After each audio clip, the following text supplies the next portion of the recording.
back to my channel. I've got my sister and lovely best friend here. Hi guys! Today, and we're going to talk about the importance of spirituality in life and also in the workplace. Yeah, I thought it was important to talk about this, especially during this time, the pandemic, and how things have changed. I know personally that I've been affected in more recent times. During the beginning, I really loved it. We enjoyed kind of staying home and working from home. But I feel like being a people person, you need that connection and interaction with people. I mean, Zoom just doesn't cut it, does it? No. On the third month, when I met someone in flesh, when I met someone in human flesh, I was like, show me it was a bit strange. But then I think after 10 minutes, then you get back into the flow. You remember how to interact with humans. So these are the things that we're going to discuss today. Words of affirmation, please. Words of affirmation. So I never really was, I think a couple of years ago, I was like, how can you say something and then it happens? I wasn't a big fan of it. But actually, during lockdowns taught me a lot of things. Yeah. I've been actually saying affirmations and it actually does help. Speaking to yourself positively.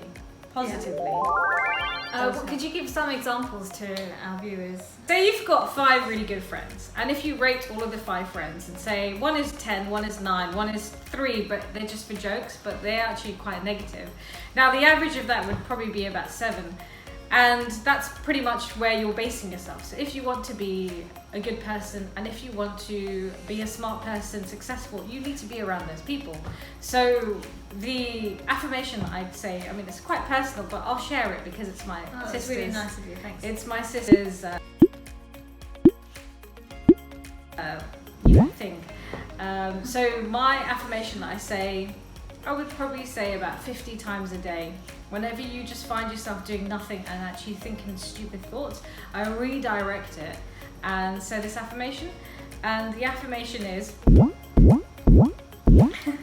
you sure you say it 50 times a day? I say it 50 times a day. Okay. We're just, because my mind's like fuzzy at the moment. Of course. It's very hot. It's 37 degrees, so it's completely... Just right, let's get the face.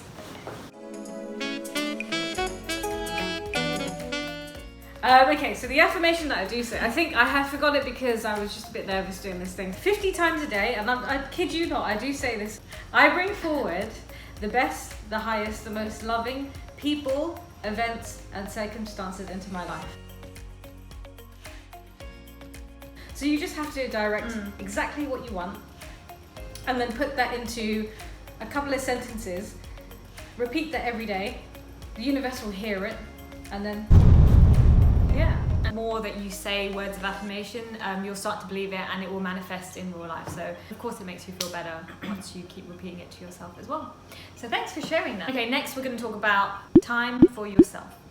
It's really important to do things that you enjoy and that make you happy. When you get into, let's say you're an entrepreneur, consumed with daily tasks, you feel, well, I feel personally that I have to keep listening to podcasts, I have to keep listening to audiobooks or videos on YouTube that, deliver like motivation and bring you that drive.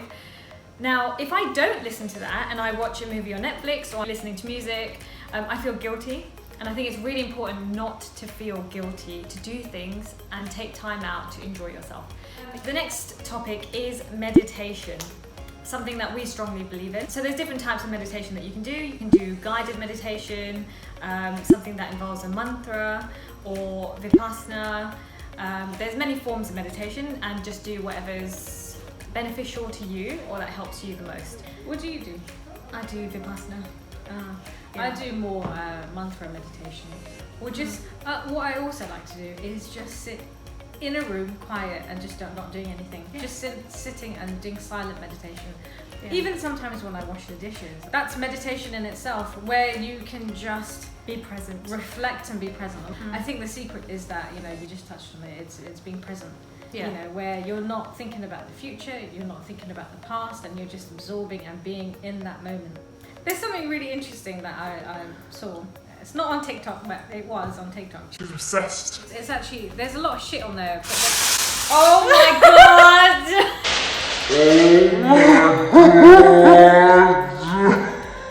Scary. By the way, that noise was the blinds closing by itself due to the wind. Yeah, the thing what I learned on TikTok, so there's a lot of crap, obviously the dancing and all that stuff that I don't really enjoy, but there's other stuff, it checks your algorithm, what kind of videos that you watch. So I like a lot of spirituality, self-development, healing, all these kind of stuff.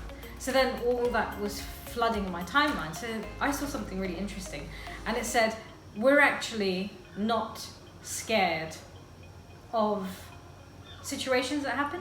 The only thing that's holding us back are our emotions.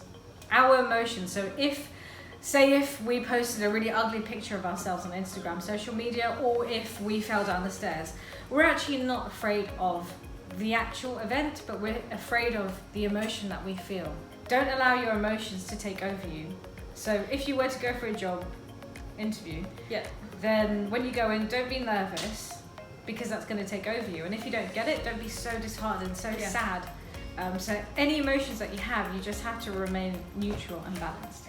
It's quite a meaty subject that we're going to talk about. I know. I don't know how we're going to condense this. That we live in a world of instant gratification. So it doesn't mean that meditation is just going to work overnight. So you have to keep practicing it. If you want to reap the benefits of meditation, then you're going to have to do it on a continuous basis. Even 15 or 10 minutes a day, in the morning or at night, whatever works for you. I think it will really help. And this is just to be more present and be more in the moment and consciously aware of everything that's going on. One thing that does, I've heard quite a number of times, a huge number of times, meditation doesn't work for me. That's like saying breathing doesn't work for you. Meditation can't not work for you. Double negative. Highly recommend you just do one class of it, so then you know what it is, and then you can just really enjoy just 5 minutes to yourself, and it does a massive reduction in stress and anxiety. Huge amount. Yeah, exactly. I would personally recommend Vipassana, which is a 10-day silent retreat, which we both attended on separate occasions. The purpose of Vipassana meditation, it's to eradicate any impurities that you may have. That's from maybe your childhood or anything that you're currently experiencing. There's one important key fact. It's something called anicca, which means nothing is permanent. So if you are having a crappy day, you just have to know that nothing is permanent. This too shall pass. Look after yourself. In order for you to be there for someone, you're going to have to be there for yourself. So I like to look after everybody, most people, let's say, but Ash is right in the sense that you do have to look after yourself first in order to then help other people, because I'm now giving my energy source to all of these people, and then I'm left with nothing at the end of the day. I didn't feel like that, but actually it can probably accumulate over time that you just kind of feel lethargic. And I always think of your day as a full bar energy of Street Fighter. You wake up and it's a full bar, and each person that you talk to and exchange words with, work, whether it's your parents, your family, your best friends, all of that stuff that you interact with, it's reducing bit by bit. So then sometimes it gets around 7 p.m. and you're like, oh my God, I just want to go to bed. There's a bit of reserve. Make sure you go to bed with that bit reserved just for you time, and that alone time for you.